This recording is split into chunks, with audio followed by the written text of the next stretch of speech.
अब उद्दालक ऋषि की एक बेटी हो गई सुजाता, विवाह के योग्य हो गई और वर खोजने के लिए बहुत प्रयत्न किए, लेकिन उस बालक को ही, जो उनका ही विद्यार्थी था, अपनी बेटी का उसके साथ विवाह कर दिया। विवाह करने के बाद महाराज कौड़ ऋषि ने एक आश्रम बना लिया और उस आश्रम में वो भी अपनी पाठशाला चलाने लगे। कुछ समय के बाद वह उनकी पत्नी सुजाता गर्भवती हो गई। गर्भ पूर्ण होने वाला था और महाराज कौड़ अपने विद्यार्थियों को वेद पाठ करा रहे थे। उनके गर्भ से वह बालक सुजाता के मुंह से बोला, पिताजी, आप जो अपने विद्यार्थियों को वेद पाठ करा रहे हैं, ये वेद पाठ कराना एक दिन उपहास का पात्र बनेगा। ये तुम्हारे विद्यार्थी जहां जाएंगे अशुद्ध उच्चारण करेंगे, आपका नाम बदनाम होगा, आपका उच्चारण सही नहीं है। गर्भ में से बालक के ये शब्द सुन करके कौड़ को क्रोध आ गया। उन्होंने कहा, गर्भ से अभी बाहर नहीं आया, तब तक ऐसी टेढ़ी मेढ़ी बातें करता है, तू 8 जगह से टेढ़ा हो जा। बालक अंदर ही टेढ़ा हो गया। समय आने पर सुजाता ने कहा कौड़ ऋषि से कि बालक पैदा होने वाला है, इसके लिए कुछ धन की व्यवस्था करिए। बोले कहां से जाएं? बोले महाराज जनक बहुत बड़े दानी, उनके पास चले जाइए। महाराज कौड़ जी वहां जाते हैं। वहां बड़े बड़े विद्वान निवास करते थे। एक बंदी नाम का ब्राह्मण था। उसकी ये शर्त थी कि हम जिसे विद्युता में पराजित करेंगे तो उसको पानी में डुबा देंगे, और हमारी पराजय हो जाए तो हमें पानी में डुबा दो।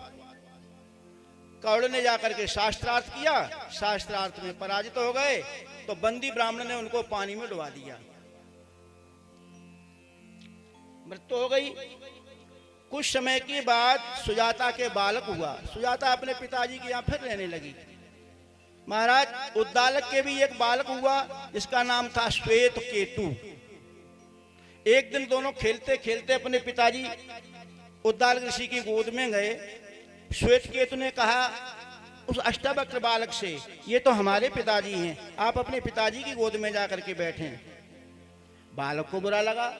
बालक अपनी माँ के पास आया, माँ हमारे पिताजी कहाँ हैं?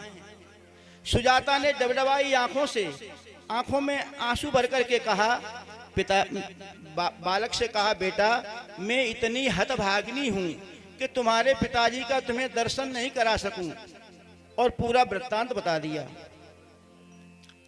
उस बालक के मन में और ऐसी भावना जागृत हुई कि अपने पिताजी का बदला लेने के लिए जाएंगे। प्रतिशोध की भावना से वह बालक चला और श्वेत केतु भी साथ में हैं। जनक की सभा में जैसे ही प्रवेश किए, महाराज जनक का रथ आ रहा था। जनक जी के सेवकों ने कहा, मार्ग को खाली कर दो, महाराज का रथ आ रहा है। छोटे से अष्टावक्र बालक ने कहा, हमने तो समझा था राजा बड़ा ज्ञानी है, बड़ा विद्वान है, पर समझ में नहीं आया राजा विद्वान नहीं हो सकता, क्योंकि हमको मार्ग से हटा रहा है। क्षत्रिय से पहले, राजा से पहले, सबसे पहले ब्राह्मण को मार्ग मिलना चाहिए। इतना सुनते ही महाराज ने समझा कोई ओजस्वी ब्राह्मण बालक है, दूसरे मार्ग से वो सभा में चले जाते हैं। ये बालक भी सभा में प्रवेश करता है। और द्वारपालों ने पूछा, भाई कहाँ जाना है? बोले हम शास्त्रार्थ करने के लिए जा रहे हैं। आप शास्त्रार्थ करेंगे? छोटे से बालक बोले हाँ, शास्त्रार्थ के लिए जाने दो। जब ये कहा तो देखने में जो सभासद बैठे थे सब हंस पड़े।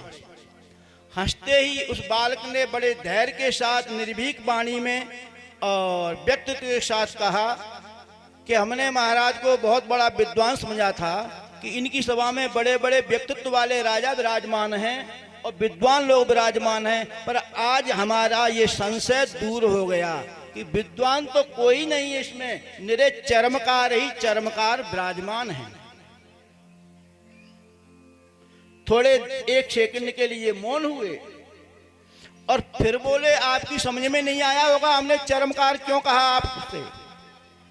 बोले घट के अंदर घड़ा होता है ना, घड़े के अंदर एक आकाश होता है, आकाश माने है पोल। तो घड़े के अंदर का आकाश क्या घटाकाश हो सकता है? अष्टावक्र जी बोले मठ के अंदर आकाश जो क्या मठाकाश हो सकता है? अरे कोई आकाश नहीं है, महाकाश में मिलने पर सब महाकाश होते हैं। आपने परम तत्व जो होता है, परमात्मा का रूप, उसको नहीं देखा, इस शरीर की बनावट को देखा। आप इतने सुंदर लोग हैं इसलिए हमें देख करके हंस रहे हैं, पर परम तत्व क्या है वह हमारे हृदय में क्या विराजमान नहीं है?